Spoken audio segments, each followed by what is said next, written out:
இப்போ உங்களுக்கு 2 நாட்களுக்கு முன்பாக இந்தியாவுடைய எதிர்க்கட்சி தலைவர் திரு ராகுல் காந்தி சொன்னார், தேர்தல் 29ஆம் தேதி முடிஞ்ச மறுநாள் விலை உயர்த்துவார்கள் சொன்னார். மாட்டோம் என்று பெட்ரோலிய துறையும் சொல்லிச்சு, அந்த அமைச்சரவையும் சொல்லிச்சு. ஆனால் இன்றைக்கு உயர்த்திருக்கிறார்கள். 993 1000 ரூபாய் உயர்த்திருக்கான்னு வச்சுக்கோங்க. 1000 ரூபா தானே? ஆமாம், 7 ரூபா. இது எப்படி உருவாச்சுன்னு சொன்னால், எந்த அளவுக்கு இந்த அரசாங்கம் இந்த பெட்ரோல் விலை உயர்வுக்கு நேரடி காரணம் வந்து ஒன்றிய அரசு தான், மாநில அரசு அல்ல. அதுக்கு இணையாக வந்து அவங்களுடைய வரிகள் வந்து உயரும். இதுதான் உண்மை. அதுக்கு அடுத்த விஷயம், பிரதமர் மோடி அவர்கள் ஆட்சிக்கு வந்த பொழுது 425 ரூபா கேஸ் இருந்துச்சு, உங்களுக்கு தெரியும். வியாபார கேஸ் வந்து அதே இது 500 ரூபா இருந்துச்சு. 19 கிலோ என்பது கொஞ்சம் கூட இருக்கும், அவ்வளோதான்.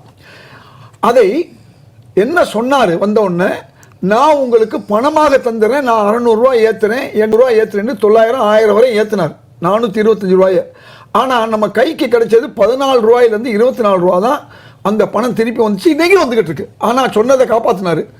வரவேண்டிய 400 ரூபாயோ நம்ம 300 ரூபாயோ 500 ரூபாயோ மக்களுக்கு போகாமல் எப்படி ஏமாத்தினார்னா, வெறும் 14 ரூபா 24 ரூபா வர்ற மாதிரி பண்ணார். இப்போ இதுதான் பிரச்சனை. இப்படிப்பட்ட ஒரு சூழ்நிலை என்ன நடந்துச்சுன்னு சொன்னால், உங்களுக்கு நன்றாக தெரியும். காங்கிரஸ் ஆட்சி காலத்தில் இது மட்டுமல்ல, பெட்ரோலும் ரவிசங்கர் அவர் சொன்ன மாதிரி மக்கள் பாதித்து விடக்கூடாது என்பதற்காக ஆயில் பாண்ட் அல்லது ஆயில் பூலில் உருவாக்கி பல்வேறு நிதியங்களில் வந்து மீத உள்ள பணத்தையும் அதில் கொண்டு போய் போடுவாங்க.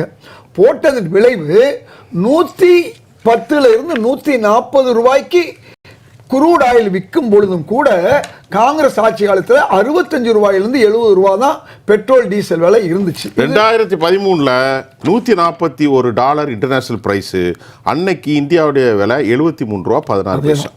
$140 விலை இருக்கும் பொழுது நீங்க சொன்ன விலை அதுக்கு முன்னாலே 13. நான் சொல்றது உச்சபட்சமா $141 வரையும் போச்சு, உச்சபட்சம். ஆனா இந்தியா ப்ளீஸ் அதாவது 65 70 இந்த ரேஞ்சுக்குள்ள தான் இருந்துச்சு, புரிஞ்சுக்குங்க. ஆனா இன்னைக்கு 100 ரூபா விலையை தொட்டுச்சு. இந்த காரணம் என்ன? உங்களுக்கு 28% டியூட்டி பிளஸ் 5.24 வாட்டு 2 வரி.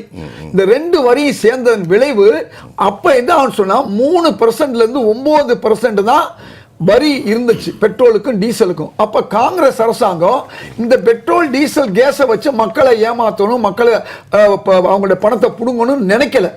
மக்கள் நல்லா இருக்கணும்னு நினைச்சதன் விளைவு இது நடந்தது. இப்போ என்ன நடந்திருக்குன்னு சொன்னா, மக்கள்கிட்ட பக்கத்தில் இருக்கக்கூடிய பூட்டான்ல இன்னைக்கு 60 ரூபா பெட்ரோல் விலை, நல்லா புரிஞ்சுக்குங்க. பக்கத்தில் உள்ள பூட்டான்ல நம்மள்ட்ட இருந்து வாங்கக்கூடிய பிற நாடுகளில் கூட அதன் விலை கம்மியா இருக்கு. ஏன் இந்தியாவில் கூட இருக்கு? அப்ப இந்திய மக்களை ஏமாற்றுகின்ற ஒரு அரசாக இந்த அரசு இருக்கிறது என்பதை ராகுல் காந்தி ரொம்ப தெளிவா சொன்னாரு. சொன்ன மாதிரி நடந்துச்சு. இது ஒரு முறை இருக்கட்டும்.